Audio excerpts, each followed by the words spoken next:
That's so true. And this story has stuck in my head ever since she's first told it on Digital Hospitality.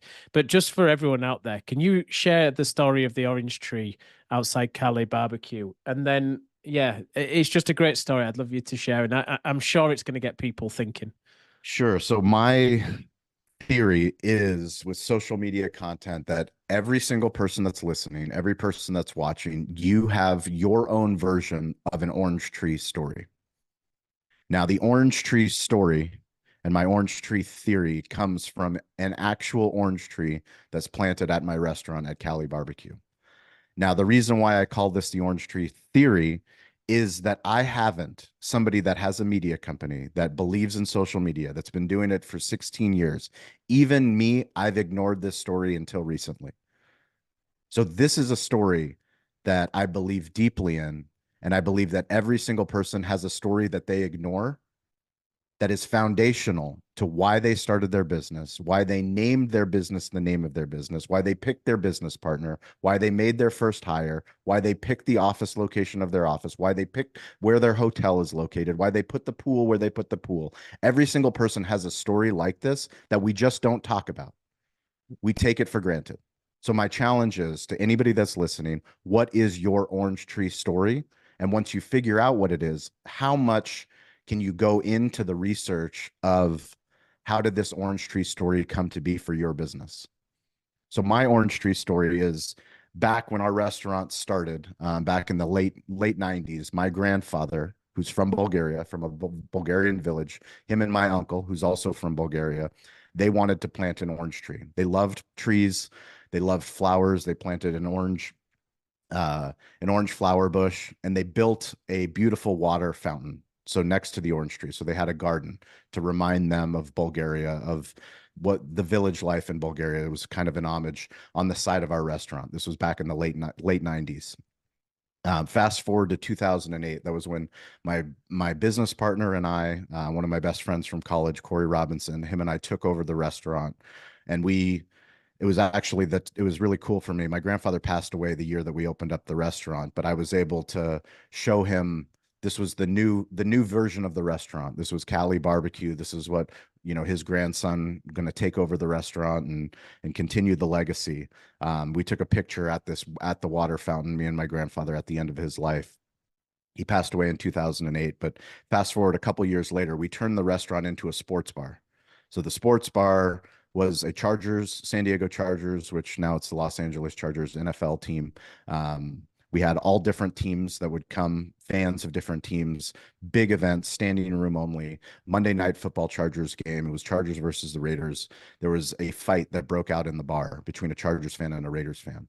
They took that fight from the front of the bar into the back of the restaurant where our fountain was. These two guys started fighting. They fought in the fountain and they crushed my grandfather's fountain, broke it into pieces. It was unrepairable. We decided to rebuild the fountain. My wife, who was my girlfriend at the time, she's like, this fountain's important. We're going to rebuild the fountain. We rebuilt the fountain next to the orange tree. Fast forward to the pandemic. So in the pandemic, we decided to go all in, become the Amazon of barbecue, build a commissary kitchen, have these ghost kitchen locations, and we needed more smokers. So in order to build more smokers in the back patio, we decided to add more smokers, but we met with my contractor, which was Keith. We met with Howard, who was my restaurant consultant. We met with Gene, who's our barbecue pitmaster, Eric, who's my GM and business partner, and my wife. And we were all talking, well, there's a problem. If we build all these smokers, we're going to have to remove the orange tree. We're definitely going to have to remove the fountain, but we also have to remove the orange tree. So the fountain was like, I don't want to remove the fountain. I don't want to remove the orange tree. My wife goes, we will not remove the orange tree. I'm like, we have to. 5 different meetings, figuring out how are we going to bring a delivery vehicle in to load up the smokers, to drop off meat, to add, fresh cooked brisket and ribs onto the smokers. My wife said, we're not removing that orange tree.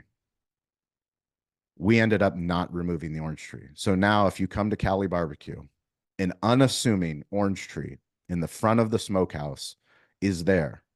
No sign, no story. but we have an orange tree. And that orange tree is a dedication to my grandfather. It's a dedication to my Bulgarian roots, to my Bulgarian wife. I married a Bulgarian woman that fought for that orange tree. And every single person that's listening to this has a version of that story. There's something in your business that you fought for, some weird design in the hotel, some weird design in the lobby that you had to fight for, there was all these changes, and you think that no one cares. My point is that everyone cares about stories. And now the more that I tell the story and the better that I get at telling the story, the more people that visit San Diego and that come to see Shawn and come to hang out and do a selfie video on the roof or come and see the smokers, guess what they're going to talk about? The orange tree. Guess where we're going to take a picture? At the orange tree. Yeah. And it just creates a beautiful legacy, doesn't it? It's an amazing story. It really does, and it really got me thinking about my orange tree story. And I really hope people sitting there now, as they were listening to that story, are kind of sitting there and racking the brains over what theirs was. Because at first, when I heard your story, I was kind of like, "What is my orange tree? I don't get it. I don't get it." And then it just clicked, and it was there. And I realized, similar to you, it had been kind of under the carpet and under the rug and not come out. And whenever I tell the story to people, what is your orange tree always story? my orange tree story. You need to hear. Yeah, I now I must have need to told hear you it. this. I must have told you this. I'm not. And It was. You know what the rule is. Every time you tell it, you get better at telling it. this is it. And you So know what? I'll probably this is for anybody that's listening. It's uncomfortable to tell the same story because you don't want to be repetitive, but you have to remember the greatest storytellers on earth.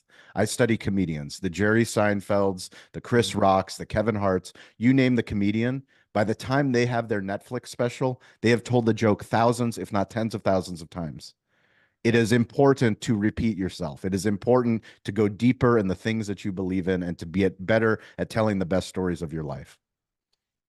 I'll tell you mine. And I'll get probably the annual Shawn kick up the arse because I don't talk about it enough. But so mine was when I came to set up the business, I knew I didn't want to call it after my name because I always wanted it to be something that could scale. And if it was about my name, if I wasn't involved, could it ever scale? So one of the worst jobs I ever had in hotels, I opened 4 hotels, was when it came to naming bedrooms, meeting rooms, and all the rest of it, because it's just so emotional as a process that I just didn't want to be involved. So I always kind of politely declined and left it to everyone who wanted to decide by committee. So when it came to opening my business, the whole name thing, it was kind of like I want to take the emotion out of it for me. And I handed it over to an agency I was working with who did all the design. And I was like, go away and come back with inspiration that's going to fill people with confidence, be quite like subtle, humble, understated, but kind of have this confidence about it. So they came back with some really like cheesy, obvious food and beverage kind of connotations. And the one they came back with was obviously Auden. And when I asked them what it meant, it was a boy's name, and the meaning of it is your oldest friend. When I was sitting there kind of going, I'm not following you. What does oldest friend, what's it got to do with it? And the lady just looked at me we were on Zoom, and she looked at me and she went, who do you trust in the time of need? And I was like, my oldest friend. She went, your oldest friend. And it just clicked. And from that point on, there was just no way I could have any other thing. So the meaning behind Auden is who do you turn to in your time of need is usually your oldest friend. Is And that who on do the you trust? is that wording on your website? No, and I knew you were going to ask this. That's why I said this is the annual Shawn kick up the arse, which probably the last one was getting on and doing video and podcasts. So I'm going to take that as that read. better be on your website. Well noted. That better be on your website, your digital business card, your Instagram. Exactly. That should be everywhere. I know it should, shouldn't it? Yeah. Yeah. So that's the story. Yeah, that's my That's orange your tree orange story. tree. It's right in front of you.